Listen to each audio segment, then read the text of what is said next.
Bonjour à tous et bienvenue sur Leroy Vape. Aujourd'hui, revue matérielle, on va voir ensemble le Wack Tank de chez Wackmod. Pour la petite histoire, les deux modeurs qui ont fait le Wack sont d'anciens modeurs de chez Dotmod. Alors c'est pas anodin, si jamais je vous parle de ça, c'est qu'on va retrouver une grosse ressemblance avec le Petri. On va voir ça tout de suite en détail. Donc on y va pour le déballage et vous recevrez votre râteau dans une boîte ronde avec marqué Wack Tank, le petit dessin sur le couvercle, derrière les recommandations constructeurs, la couleur et le site. On continue, là la carte d'authentification avec le numéro de série, le tank sur lequel je reviendrai plus tard, une deuxième résistance plaqué or qui sera de 0,5. Donc on aura deux résistances de 0,5 à l'intérieur et ces résistances seront à utiliser entre 40 et 80 watts. Un Pyrex de rechange en cas de casse, donc Pyrex bien épais. On continue, hop, on soulève et là on aura un très beau sachet de spare. On aura pas mal de joints dedans, un deuxième drip tip. Et comme d'habitude, hop, en haut à gauche.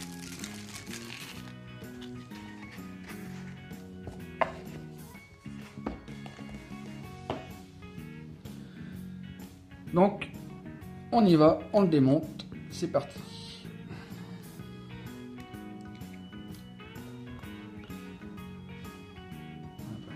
On va commencer par le drip tip. Donc ce sera un drip tip propriétaire.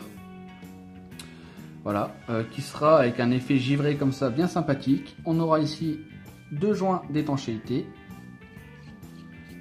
Le top cap, il se dévisse. Je n'ai absolument pas de crunch. On aura un joint d'étanchéité ici, un joint d'étanchéité ici.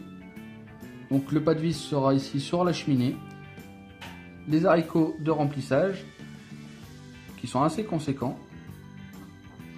On continue, hop, je retire le Pyrex. Donc la cheminée et la chambre d'atomisation ne feront qu'un bloc. On aura des belles arrivées de jus. Un joint pareil d'étanchéité là.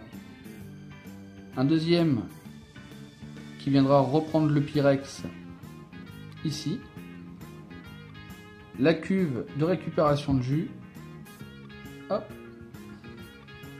La bague d'airflow. Donc la bague d'airflow, pas de panique si elle s'enlève. On la repose et on a juste à faire tourner et elle récupère son cran directement. Donc pour la résistance, voilà. Pour la résistance, pour l'amorcer, c'est comme d'habitude. On prend le liquide.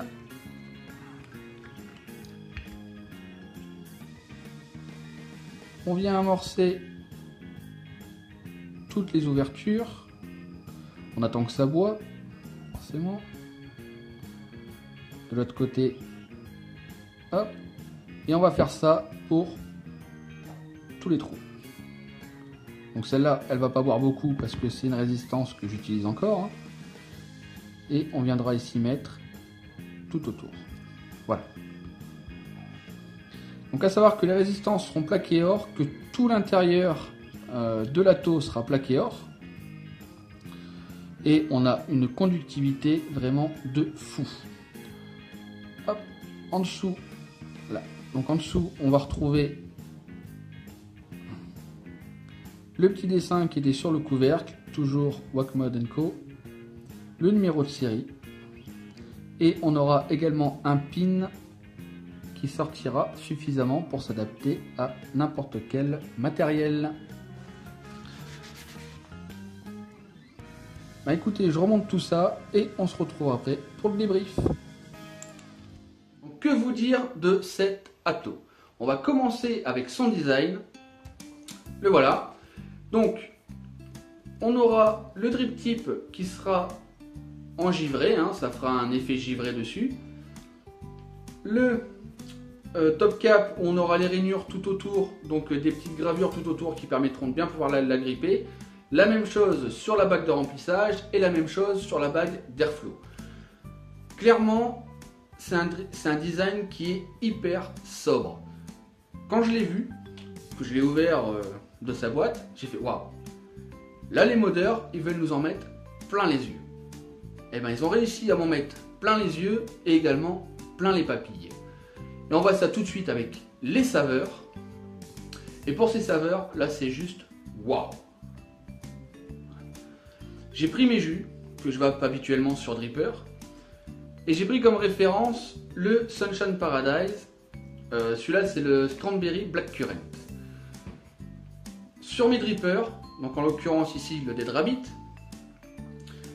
j'ai plus la fraise qui sort, un peu le cassis et le frais qui vient enrober tout le reste. Sur la taux, voilà, donc ici je rappelle qu'il y a avec des résistances préfaites, il a réussi à me sortir le cassis. Donc j'avais moins la fraise, mais le cassis venait vraiment en force en second lieu. Donc la fraise au départ, le cassis qui vient, et le frais, pareil, qui vient enrober. Donc il a réussi à me révéler des saveurs que je n'avais pas sur le dripper. Hein. Et rien que pour ça, j'ai été bluffé. Sur d'autres jus, hein, voilà, il révèle de très bonnes saveurs. C'est vraiment un atto que je conseillerais pour ceux qui n'ont pas envie de se prendre la tête à faire ses coils, à monter ses résistances et qui veulent avoir des saveurs. C'est vraiment un atto que je vous conseille. Maintenant, pour son rapport qualité-prix, ben là, j'ai envie de dire, c'est pas une grande surprise. On est sur des anciens modeurs de d'autres modes. Ils ont pris toute leur expérience et ils vous l'ont mis là-dedans. Au niveau du rapport qualité-prix, là, j'ai rien à dire. Vraiment, c'est très très souple. Les pas de vis, j'ai pas de crunch. Mes joints, alors j'ai que le joint en fait du bas du Pyrex qui, quand on fait pas attention, a tendance à vriller un peu. Mais ça, c'est pas vraiment dramatique. Hein. Il faut faire, voilà, il faut avoir l'œil dessus, n'importe comment.